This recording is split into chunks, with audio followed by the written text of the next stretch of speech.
I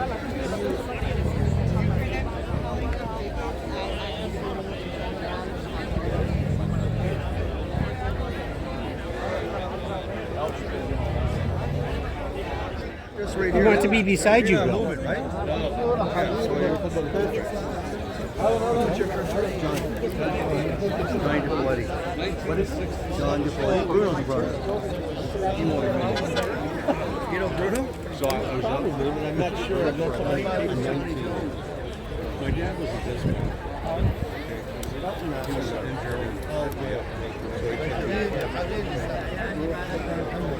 So he asked me to sit right here.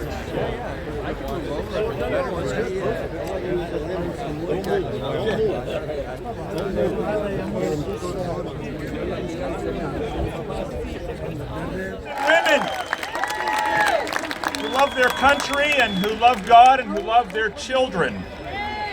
Well, we've come together today acknowledging that we probably could be doing something else with our time.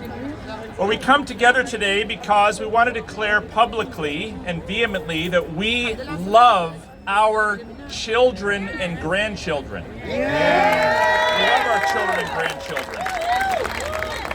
The Lord has seen fit to bless my wife and I with 5 children, and while I don't look anywhere near old enough, 2 grandbabies already. And we love them.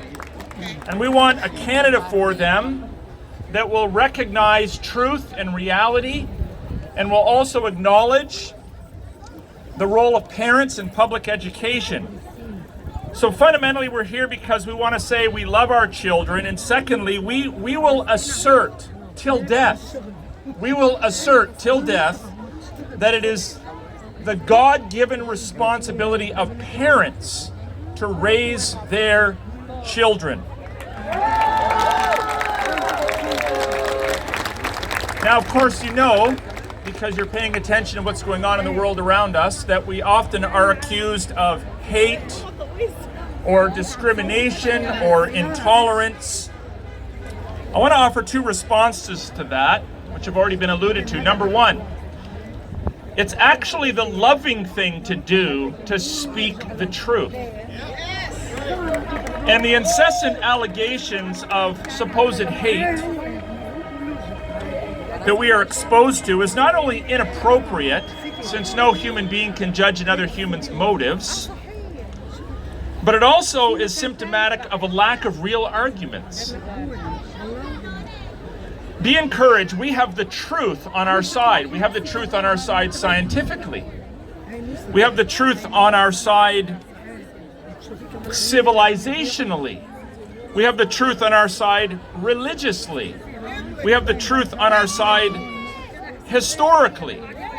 And we will not stand idly by while children are lied to about their biology, while social structures, including parental authority, are eroded by the increasing power of the statist totalitarian regime within which we live. We will not stand idly by while God's laws about human identity are mocked or ridiculed, or while Western civilization wholly endorses radical ideologies never before witnessed in Western civilization. And be encouraged, we will win, because we are people of conviction. Number 1, parents, not schools, have ultimate authority over their children. Parents, not schools.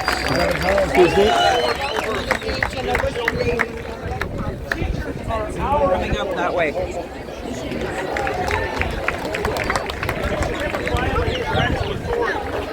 Keeping secrets from parents is dangerous, and it's a violation of everything. We will not tolerate it. Secondly, we pay taxes, and boy, do we ever pay taxes. We pay a lot of taxes. We pay taxes on taxes. We pay a lot of taxes on taxes.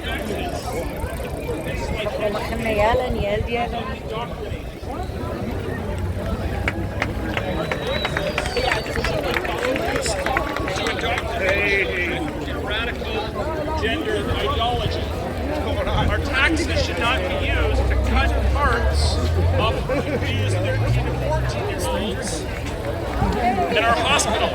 Our public educators continue to indoctrinate our children in this way. Here's my prediction. There's going to be a mass exodus. That's already happening. Third, children are not. There are reasons for it. Children are not mentally immature enough to be exposed to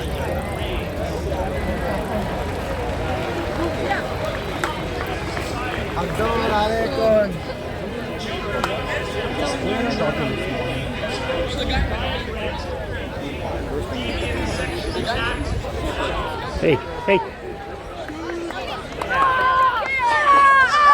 They can be kids, baby. All right. They can be kids.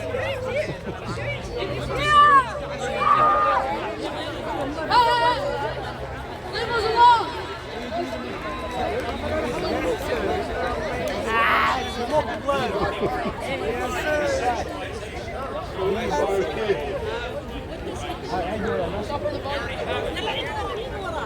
Leave our kids!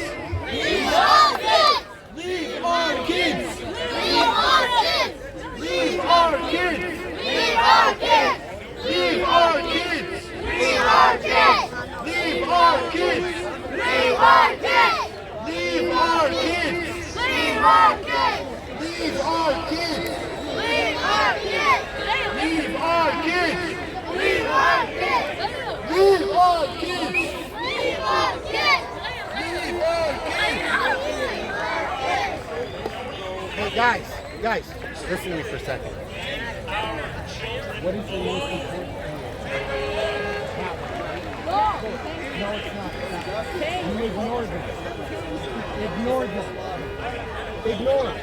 Because if you start with them, then I gotta get involved, and I'm gonna kick it back. No, you don't have to talk to them. Talk to the people that matter. Talk to the people that matter. You're stirring shit. No, but you're speaking is stirring shit up. You don't even know what free speech is. You don't. You don't. What did you call me? Calm down. What did you call me? We're on the same side, bro. And you're starting shit. Was I talking to you? I was talking to him. I don't care. I wasn't talking to you. No, I'm not going to do shit because I'll go to jail. You're going to come back, okay? Because you guys are stirring shit up. Why don't you stir and rally up the people that are here for the right purpose? We're on the same side, bro. You're on the same side. You're on the because I'm trying to stop a fight. Hey. But you don't see. I'm trying to keep people together. I'm not starting this shit. But they're lined up here to start with us. Stop it.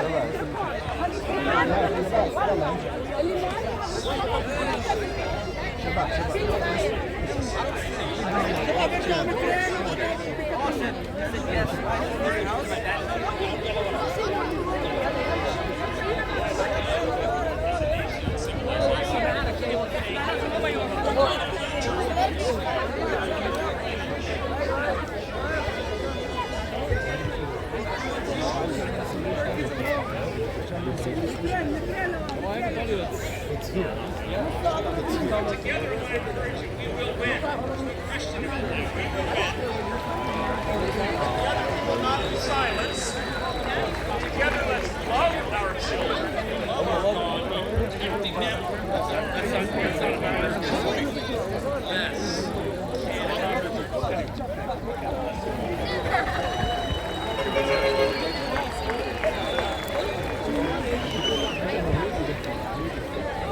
Not necessarily.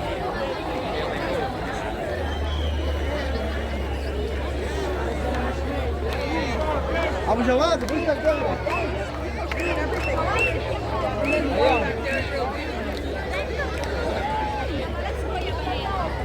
We will win. No more secrets. We will win. No more secrets. We will win. No more secrets. We will win. No more secrets. Again, everybody, we believe that everybody should have full human rights, not anti-LGBTQ. The proper terminology is 2SLGBTQIA+.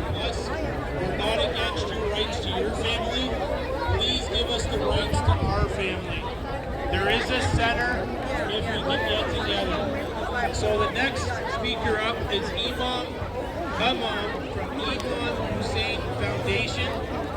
And I would just like to say thank you, brother. I actually got his number first, but I didn't want to call him until I had a chance to actually meet him in person. So thank you, Imam.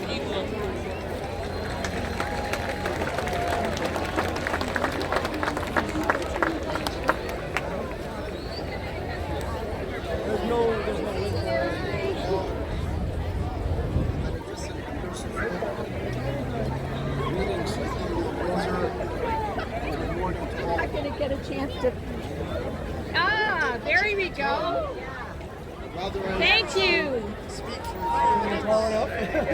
mention two vital points regarding what is taking place these days in Canadian schools and especially in Ontario.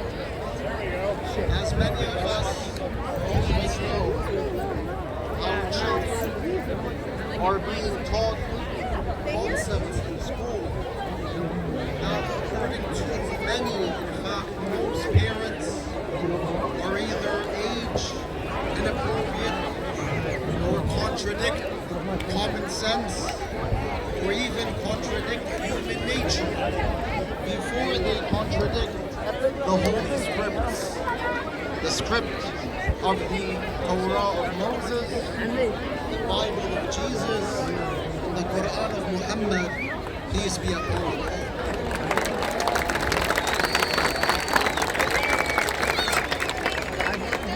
And we're being told in one way or another, directly or indirectly, by certain movements or groups or individuals, that we as parents do not have the right to intervene in the upbringing of our children. We do not have the right to stop them from learning whatever they're being exposed to in schools. And here I'd like to address these groups or individuals, whoever they may be, and whatever their intentions may be.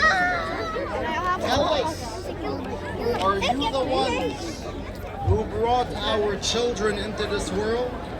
Or was it us parents who brought them into this world with God's permission?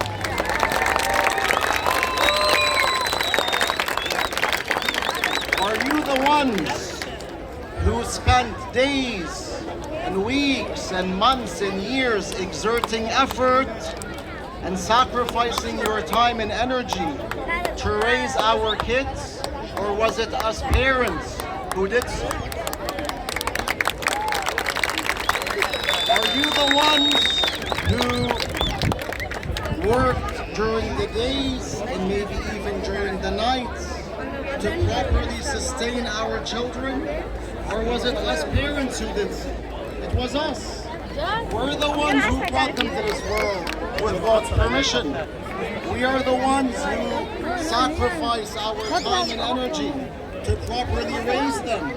We are the ones who exert effort, endless effort, to properly sustain them.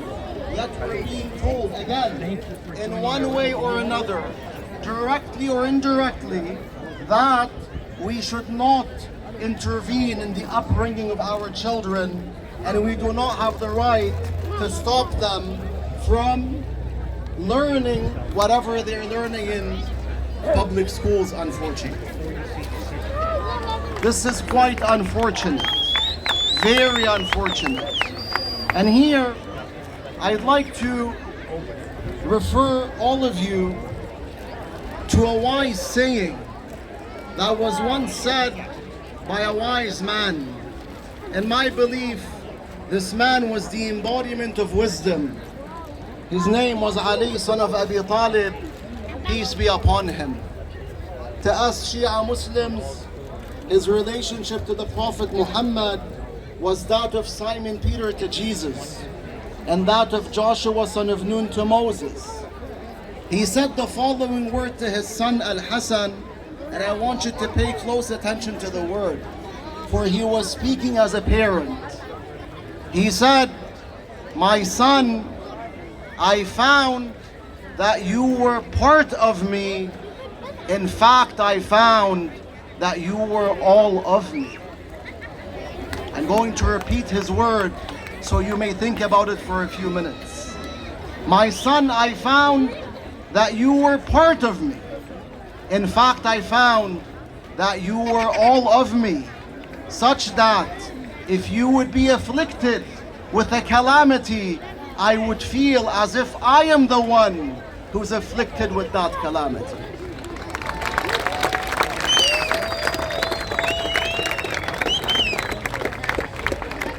Here, Imam Ali, peace be upon him, is reminding us of a reality that any parent whose conscience is alive, any parent whose intellect is alive knows, which is, my child is part of me. In fact, he's a smaller version of me. Thus, it is my responsibility as an intellectual to protect my child from what I believe is harmful.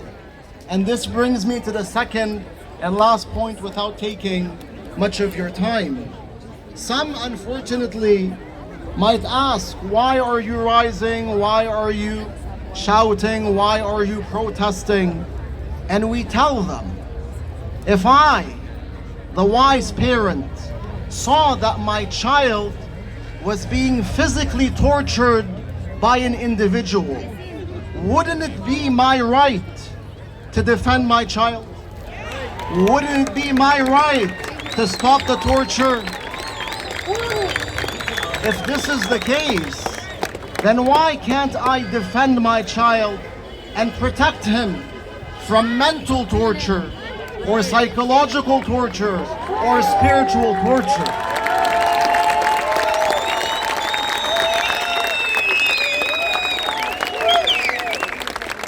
Today we've gathered, and different people across Canada have gathered to protest against what's happening.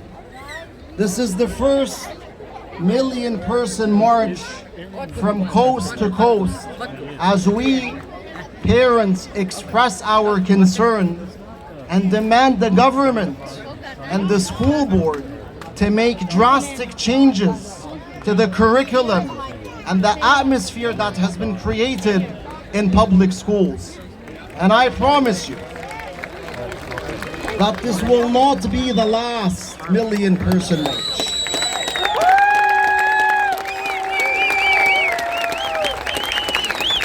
It will not be the last million-person march until we see real changes in public schools, until we see that the government and the school board actually change what is taking place.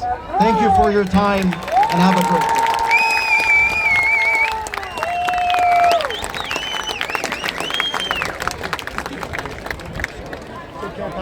For our family, we want rights for our family. Yep, that's right. That one's a little harder, right? So the next speaker we have up here is Samantha Brown.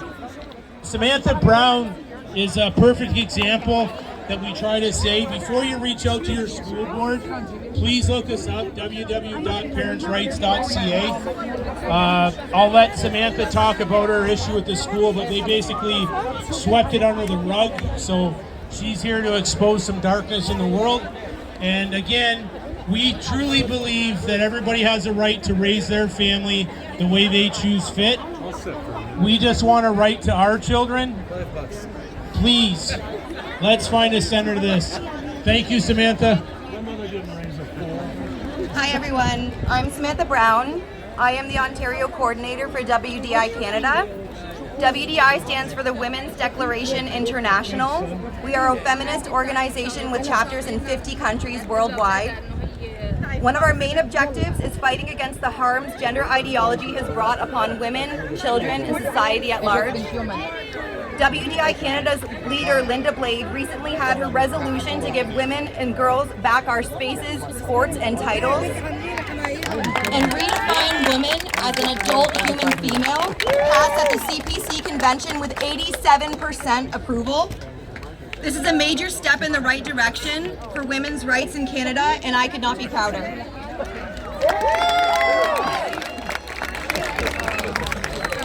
We hear a lot from the media about anyone speaking out against gender ideology being far-right extremists or homophobes. I just would like to say that I am an atheist feminist, and I am here because what is happening in schools is wrong. I would also like to point out that lesbians were among the first people to sound the alarm on gender ideology because they were being called bigots for refusing to include trans-identified males in their dating pools. Today, I will discuss the devastating effects of gender ideology on young girls. For starters, current self-ID laws in Canada allow any man to declare that they are a woman and instantly enter women's spaces. These spaces include women's shelters, prisons, rape crisis centers, public change rooms and washrooms, and yes, school change rooms and washrooms.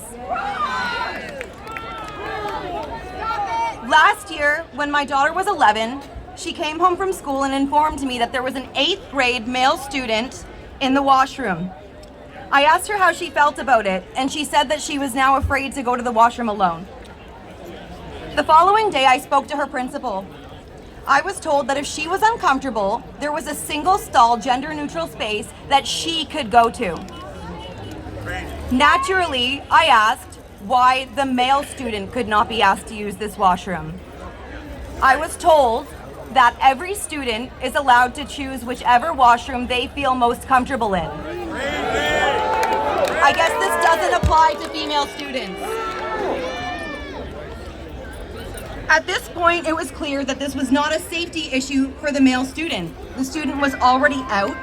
There was a separate washroom that they could use if they felt uncomfortable in the boys' room. When I attempted to speak at the school board, I was put off several times, ghosted, and then was told I could not speak at the public meeting.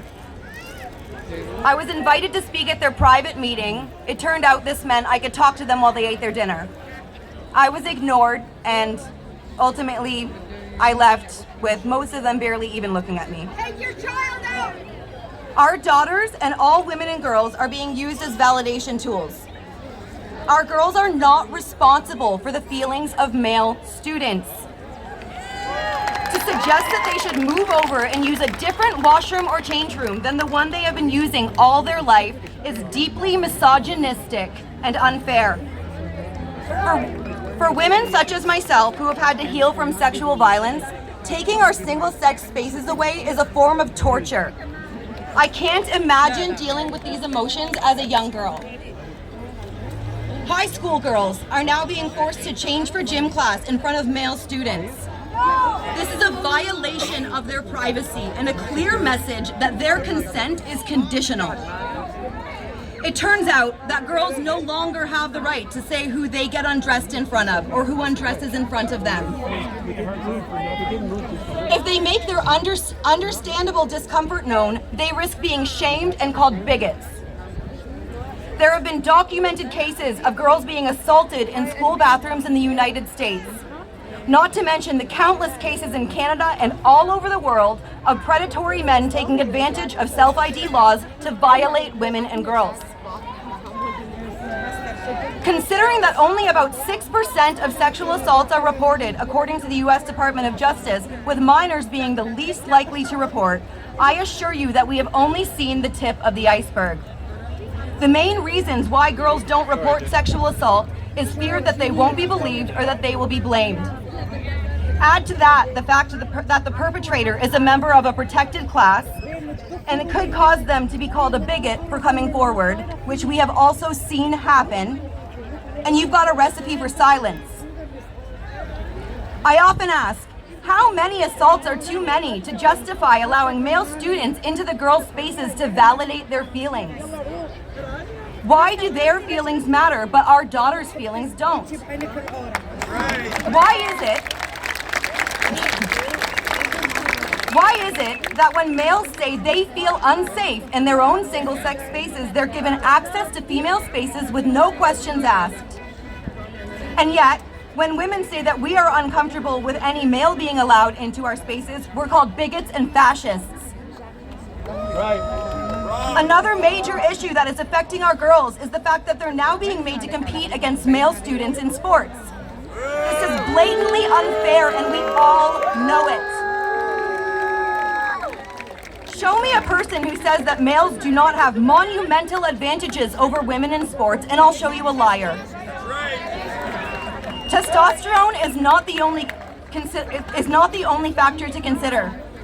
Males have larger hearts and lungs, more fast twitch muscles for explosive power, lower body fat, greater upper and lower body strength, stronger grip, larger hands and feet, and are taller on average, to name some of the many advantages. I've heard people say that sports are supposed to be fun, so we should allow these male students to play if it makes them happy. No.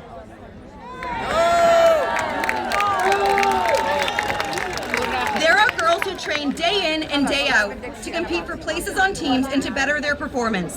They deserve fairness and safety in competition. Every reasonable person knows this, and yet males are repeatedly being allowed to compete against females in sports. Lastly, gender ideology is affecting young girls by convincing them that they can become boys. There has been an explosion in young girls as well as boys transitioning. Girls transition for different reasons than boys. Many do so to try to escape pain and sexualization, to fit in with their peer group, to deal with the discomfort and disgust they feel for their changing bodies during puberty. Our kids need to be told that they are perfect just as they are. There is no wrong way to be a boy or a girl. Girls can wear short hair, play sports, reject femininity altogether. They are still girls. The worst part of this is that if your daughter does transition at school, current policies will ensure that you are kept in the dark about her new name, pronouns, and her current state of mental health. We have a duty to fight back against this. Our children are depending on us. If you are a woman and would like to join WDI, go to womensdeclaration.com and sign the declaration. This Saturday, we will be protesting males and women's spaces at the Big Maple Leaf on the corner of Wyandotte and Glengarry. I speak to so many people who agree with everything I've said, but who are too afraid to come and speak with us publicly. If you agree and you're unafraid of woke ideologues, please come out to support women and girls. We need everyone to see that they are not alone in feeling what's happening is wrong. All are welcome, and I hope to see you there. Reality will always win in the end, but we need to force change before more women and children are harmed by this insidious ideology. Thank you.